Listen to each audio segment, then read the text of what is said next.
Podcasts are hot right now. How do I know? Well, you're listening to one right now, aren't you?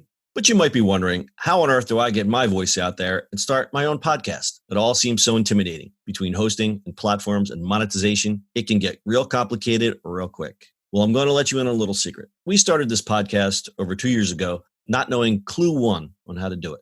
So how did we do it? We did it with Anchor. Anchor is the free podcast app with creation tools that allow you to record and edit your podcast right from your phone or computer. And Anchor will distribute your podcast for you, so it can be heard on all the platforms like Spotify, Apple Podcasts, and many more. And everybody likes money, right? Well, you can make money from your podcast with no minimum listenership. It's everything you need to make a podcast in one place. So go right now, download the free Anchor app, or go to Anchor FM to get started. It's the eCommerce Minute, your daily dose of e-commerce, tech, and retail news with your host, John Suder, Bart Mroz, and Brittany Blackman. The eCommerce Minute is a production of SUMO Heavy, a digital commerce consulting firm located in Brooklyn, New York, and Philadelphia. Find us on the web at sumoheavy.com. It's eCommerce Minute episode 753. In today's episode, Chipotle launches virtual farmers markets on Shopify for suppliers. The company has launched Chipotle Virtual Farmers Market Tuesday with Shopify, which will help farmers in the company's supply chain create individualized online marketplaces to sell meat, dairy, and grains directly to consumers. The program is designed to give suppliers access to new revenue as they weather decreased demand exacerbated by the novel coronavirus pandemic. Chipotle will assist with the design and development of each supplier's website and cover hosting fees on Shopify for 2 years. 4 Chipotle suppliers will sell products through their individual digital storefronts to launch the program. Consumers can buy from Neiman Ranch, which supplies the chain with pork and steak, Petaluma Creamery, which supplies Monterey shredded cheese, McCaskill Family Farm, which supplies organic white and brown rice, and Meister Cheese, which also supplies Monterey Jack cheese. They must use a lot of Monterey Jack there. These marketplaces can also be accessed via farmersmarket.chipotle.com and the supplier's direct websites. Chipotle has been working with Shopify over the past month to walk partner farmers through virtual onboarding sessions that explain the platform. The restaurant chain's director of culinary and menu development, Chad Browse, will also share recipes inspired by the offerings of Chipotle Virtual Farmers Market on the company's TikTok channel, adding to its slew of campaigns on the social media platform. The agricultural industry has been weathering the ongoing crisis due to the COVID-19 pandemic. Farmers around the country have had to destroy millions of pounds of fresh goods due to decreased demand, with restaurants, hotels, and schools being closed. The program could also be a savvy marketing move that builds on Chipotle's commitment to freshness and bolster the chain's brand halo, particularly because the program could decrease food waste. I think this is great. Num, num, num, num, num, num, num. And now we're done the Chipotle podcast. For lunch. I'm like, and now we're done. And now we're done. Yeah, this is good. Great deal, man. You're picking Shopify, get something easy to set them up. They're onboarding them. I think it's pretty awesome. Yep, and it looks like every single sign is easy. I mean, this makes sense. It's pretty easy to do. Yeah. But also, it's great that they're doing this.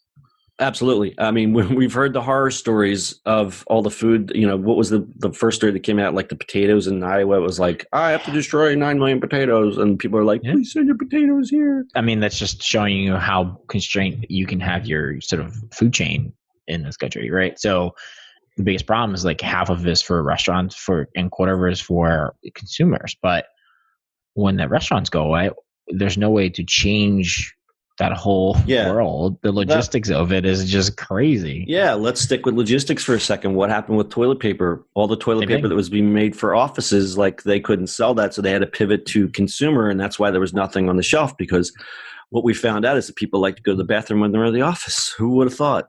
So yeah, they had to pivot the supply chain. So I think it's the same thing here, where everybody goes, why is there 9 million potatoes laying on the ground? Well, there's no way to get them there because there's no place to take them. Unless you want to come to our farm and buy my 9 million potatoes, I can't do anything with these. The logistics, right? The logistics of that, or like they were dumping milk because there's literally no way to do this because nobody had that, obviously hit, and they just went, what? Yeah, so I think this is great. And there was other chains doing this. Subway, Panera, and Potbelly, they were selling cooking ingredients and staples along with their normal menu items for delivery and takeaway. Not only did that help boost sales, but also get rid of some product and keep the supply chain going while things were kind of a little disrupted. But I think Chipotle's doing a great thing. There's two more initiatives. I'm going to read them off here. As reported in its latest sustainability report update, Chipotle is empowering its next generation of farmers by offering education, scholarship grants, and 3-year contracts to young farmers. Chipotle and the Chipotle Cultivate Foundation have contributed over $500,000 to date to support the next generation of farmers through the National Young Farmers Coalition. Bravo. And one more thing. Most recently, 50 diverse young farmers were awarded $5,000 grants to begin or grow their businesses, 78% which represent minorities in the industry. Additionally, Chipotle and Chipotle Cultivate Foundation are helping growth stage ventures across the country to advance innovative solutions in farming through the accelerator program, Chipotle Illuminaries Project 2.0. Doing a lot of things, man, with farmers. I really appreciate that because we always think of fast food chains as, stuff coming from a factory, but they're really looking at where their food comes from. And that's one thing that Chipotle is always known for is everything is, supposedly fresh. I would say that they started that trend, right? Like that's first. And I think everybody was like, oh, this fast casual all of a sudden is becoming healthier. Wait a minute, we can do this too. So they started changing it. I mean, that forced McDonald's and Burger King to look at their stuff. Yeah, you were exactly right. And, they were the trendsetter and all this kind of stuff. And I think people are moving away from, what they consider fast food, to be. Why would I spend X dollars here when I go to get something that's at least a little better for me? And we're not saying that fast food is good for you in any way, but there are some chains that sell some good fresh ingredients and put it together at a price that you can afford, especially people who are on the go, people, going to work, people just don't have time, got kids in the car. Instead of feeding them Burger King every day, you can get them something good. And it's good that they're, again, looking at their supply chain and supporting the people that are involved. So looking at these sites here, so if you go to the main Chipotle Farmers Market site, they talk to you about what's happening, what they're doing, and then they share some of what they call their farming family. And it has links to their actual site. So it links off and it basically says you're leaving the Chipotle site to go to a private site. And basically you can see it's a Shopify template, nice and set up. And this one here that I picked, Neiman Ranch, they sell meat. They've got some nice artisan grill sets here, bratwurst, pork chop, sausage, looks like some Kobe looking beef. They have a brunch like a chef set, bacon, apple cinnamon cured sausage, farmhouse ground pork sausages, Canadian bacon. I mean, it's really high quality stuff. Yeah. It looks great. And it's great when you can support these farms and keep them going because farming is in big trouble in this country. And that's a whole other podcast. Indeed. All right. Stat time. The nation's largest dairy cooperative, Dairy Farmers of America, estimates that farmers are dumping as much as 3.7 million gallons of milk each day. A single chicken processor is smashing 750,000 unhatched eggs every week.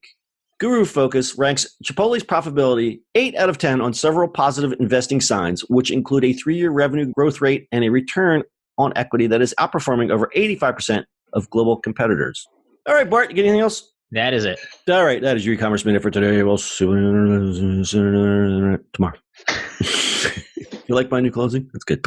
Yeah, it's quite amusing. That's it for today's show. If you like the show, do us a favor and subscribe or leave us a review on iTunes. And don't forget, you can now listen to the e-commerce minute on your Amazon device. Just add e-commerce minute to your flash briefing. And finally, if you have a comment or suggestion or just want to say hi, find us on social media at SUMO Heavy.